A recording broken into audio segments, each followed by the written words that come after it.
Welcome to Tech Tuesdays, our new series where we talk about everything tech. Wait, let's redo that. Let's do. I feel like you need to come in and I need to come in. Okay. You want to start off or I start off? You start off, I'll come in. What's up, guys? Welcome to our new series, Tech Tuesdays, where we talk about everything. That's where you come in, you say tech. Oh, tech. Yeah. You is want Tech me? Tuesday. Oh, okay. Yeah, okay. All right, yeah. Welcome to Tech Tuesdays, guys. It's a new series we're starting here where we are talking about tech. Everything tech. Yeah. All right, so today we just got some brand new BlackMagic 6K studio cameras. Charles, we just got 3 new cameras. Yeah, so funny story is we bought the 4K cameras for our studio to do the podcasts. So if you saw the NBA vlog when we were opening those cameras and we overnighted them and we were super excited, well, it turns out the day we got the cameras, BlackMagic announced their new cameras, their new studio cameras. So we sent everything back, and here we are. shout out to B&H. They are super awesome when stuff like this happens, which it does happen in this industry. We just wrote that like the new cameras came out. Obviously, like we put everything, we kept all the boxes, everything was great, and they accepted the return. They actually sent us out the new ones and did the same shipping that we had on the original order. So they didn't charge us for the quick shipping as well. So shout out B&H, that was awesome. Yeah. So we have these new cameras. We're gonna open up this box. Let's rip it open and show you guys what's up.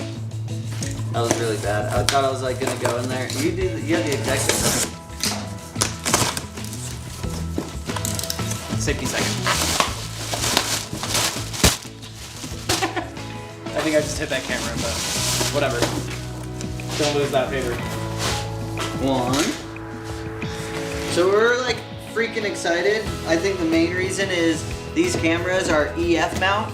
So a lot of our cameras we use Canon here, and they're all EF mount. And All right, well, let's go through the outside of the box. We have our front cover here, which is great. We went with the Pro version because the Pro version has things that we're gonna need and use in the future. Our plan is to not just use these in here at our studio, but also take them out on location for some commercials and other things that we do that will work better as a multicam setup. For example, Ethernet port. You can power these cameras through the Ethernet port, do your live feedback, and then also send your feed to the switcher, which is super amazing. Plus the 2 SDI inputs. It has HDMI input on it. It has the normal like crappy power 12 volt to power it, and then if you also wanted to, you can power it through 4-pin XLR, which is super amazing. It has 2 USB ports for hand controls or for recorders. If you want it, I also loved in their video how you can hook this up to a cell phone and do a remote stream wireless, which is pretty amazing. Can you use your cell phone as monitor? So like you can't use it as a monitor, but you can use your cell phone as the transmission device. Oh, it's a control panel, like start and stop and all that? No, like the wireless antenna. So you can hook your phone up to it, and it becomes a 5G router, essentially. And then your switcher, so you could be here in the studio, have your cameras out on remote location, and then have all your cell phones plugged into your cameras. That is freaking cool. It's pretty freaking rad. Anyways, Garrett, I think it's Garrett. BlackMagic, dude. Shout out, Garrett. It's not Garrett. I just shout out everyone you say. If you say a name, I'll shout them out. BlackMagic. Shout out BlackMagic. Charles. Shout out Charles. Yes. Tyson. Shout out Tyson. Yes. You can keep that going and I'll keep it going. Alex. Shout out Alex. Evan. Shout out Evan. Jillian. Shout out Jillian. Alright, back to the camera. Shout out Murph. Alright, back to the camera. It's got a really big screen on it with the knobs, which are super easy to use. If you guys have ever used the studio camera before, these are pretty rad. My favorite part is the red light on top, just because it's a studio camera, and whenever you're in like a newsroom or something, you always see the cameras with the red lights, and this is like a compact version of that. So we're really excited to have 3 of these for our podcast and have the running lights going, and just, I don't know, I feel like that's a cool vibe. It's fun. It also turns green too. Like the light turns green? Yeah. Oh, like standby mode and then red. Yeah. That's pretty cool. Well, I already unwrapped one, so let's jump into this. Cool. Thing. Switch me. We'll put these over here and just dive into one, yeah? Yeah. Alright. So, first and foremost, instruction manuals. No one reads those. Wait, hold on. Wait. Get that back. Okay. This is one thing I love about BlackMagic cameras, you guys. Shit, yeah, actually, this is really important. Don't just throw shit. Yeah. Read through shit. You're like my daughter. These BlackMagic's awesome because they give you a free copy of Resolve with anything BlackMagic that you buy. And Resolve is pretty amazing. And if you don't know how amazing Resolve is, I would say hop into it. It's also free. So they have a free It's also version. a huge thing in this studio. Charles is, BlackMagic. I came from the Adobe background. Charles made me learn BlackMagic. Charles didn't learn Adobe, but it's okay. We're good. I know Adobe. I just don't color in Adobe. I can like to edit, color in Resolve, like real professionals do. All right, so to the camera. I love how they actually put the rod mounts in these bases too, because it actually makes it for a compact design. You could throw a teleprompter on here, or if you need a studio matte box, not really necessary with these cameras because they have built-in NDs. So yeah, I don't really see like a whole matte box setup going on these unless you're running like a pearlescent filter or something. Give it a little look, but yeah, that's cool. Yeah, also on the top is your little numbers for your camera assignments, and they give you a packet of these little homies so you can throw it on the top, and they have like 8 of them or 20 of them. I don't know, they have a lot. Because I think the idea would be you could hook up to 8 to their 8-channel mixer and more if you get a bigger mixer. Yeah, so those are pretty handy. We'll throw those on later. Don't throw that away.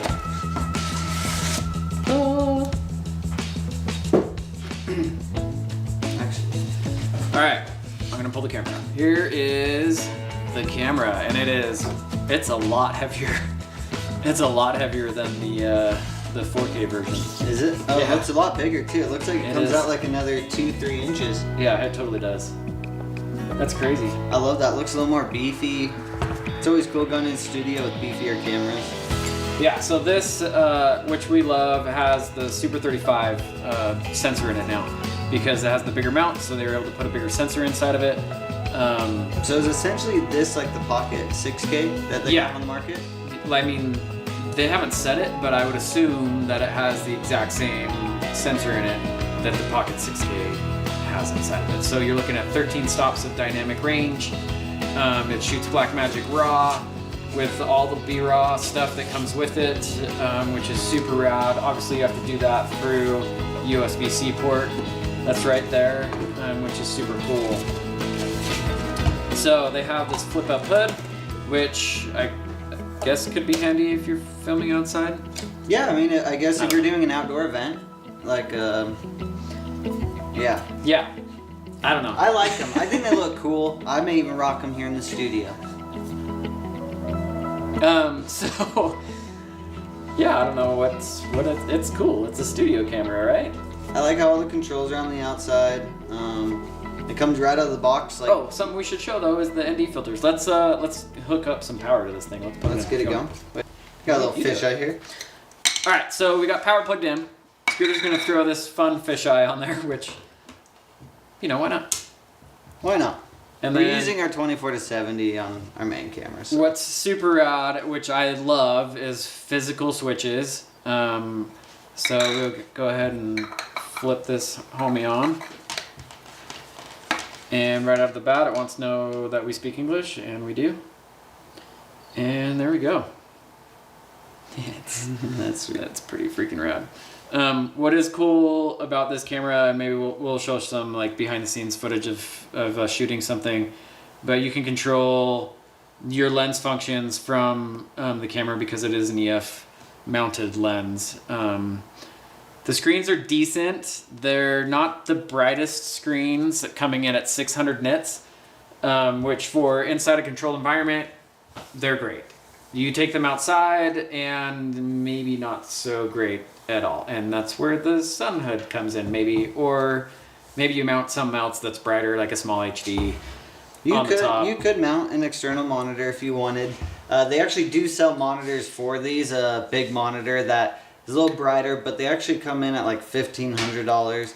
So with the built-in monitor, I don't think it's necessary, but if you would like, they have that option. Wait, is this the 6K Pro, right? Yeah. It's 2,000 nits on screen brightness. Oh, is it? I thought it was 600. 2,000 nits, Charles! So, that's a little better. Damn. It's better than the 4K screen, so there's that, 2,000 nits. All right, we're Does gonna it not look we're like gonna have to 2000? test that. I don't know. We should test that. What's this? That's your f-stop. This screen brightness here. Which usually Wait. leave it at centered. Take the filament Yeah, I off. didn't- Maybe it's a tinted filament? No, it's not tinted. Oh. You're tinted. I don't know what I did though. So, anyways, it is brighter. I can tell it's brighter.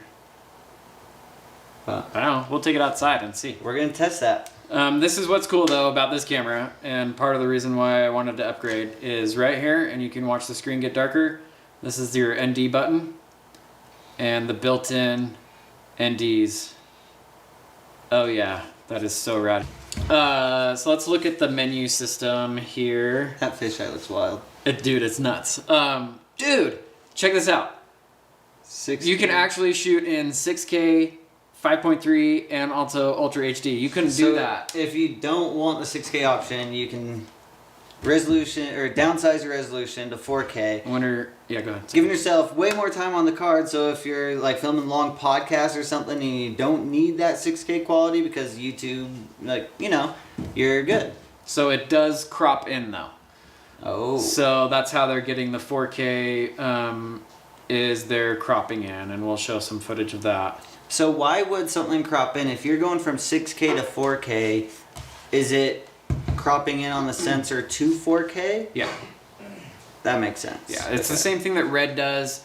I'm not a fan of it personally. I just don't know why you can't just downsample See the full the footage. frame, You see but- the full frame and then just step it down to 4K. Like, I don't understand why that is. Maybe it's like a processing thing that's inside the camera. My knowledge of that stuff, I don't care to fill my brain with those things. But you guys can comment and explain. Yeah, if you it to guys me know, throw in the comments. if you want to. We're open to that. But yeah, the idea is that instead of the 6K, it just crops in on the sensor. It's probably using less processing power, so they don't have to put as powerful as a processor inside of the camera. It makes it cheaper. That makes sense. So let's see. I haven't held it yet. It's beefy, huh? It's definitely beefy. Ooh. Definitely has a lot more front weight. So if you are planning on using these handles compared to the 4K, it is a lot of weight. So if you're planning on holding it all day, I don't know if I'd recommend that. I definitely would recommend that. Do well, where I'm coming from is, what other purpose can you use this camera for, Charles? Nothing. It's a studio camera. I know, but there are people out there like me that are gonna buy a camera and want to use it for things that it's not meant to be used for. Okay. And that being said, you could use this if you rigged it out right, other than inside of a studio. You could do a 4-pin, 12-volt power supply. Totally. You could do an external monitor Rails. Slap this guy on there, put some rails on it, and you run can a mount handheld rig. run a mount on there. You can Or shoulder mount rig, it. Yeah. It has two like kind of decent microphones on it for ambient stuff, which is rad. But you could just plug in XLRs here and maybe 3D print some kind of something up I was top. about to say, but I guarantee you nobody's gonna be making cages for this thing or No. anything to attach anything to it. So No, if- maybe that's something we look into in the future though. Maybe we could, you know, make something. make our own mount up here that you could screw stuff to. But if you're looking at this camera for a multi-purpose camera, I would probably lean away from it. It's definitely a studio rig for sure. Yeah, Pocket 6K G2 is a good starting point if you're looking at something that's more versatile for inside-outside kind of things, just an all-around cinema camera. That's probably like where I would start, or where I would point people to a first-time cinema camera, if you will, or like a Z-Cam also is where I would go as well.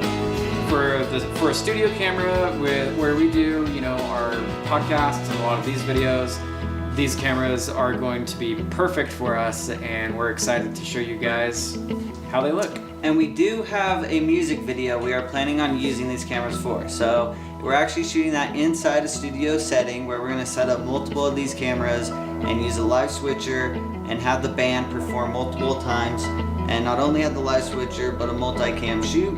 And so we're excited for that. We'll shoot a bunch of behind the scenes, kind of let you guys know how these cameras work in that environment. So that was our Tech Tuesday, and we'll see you guys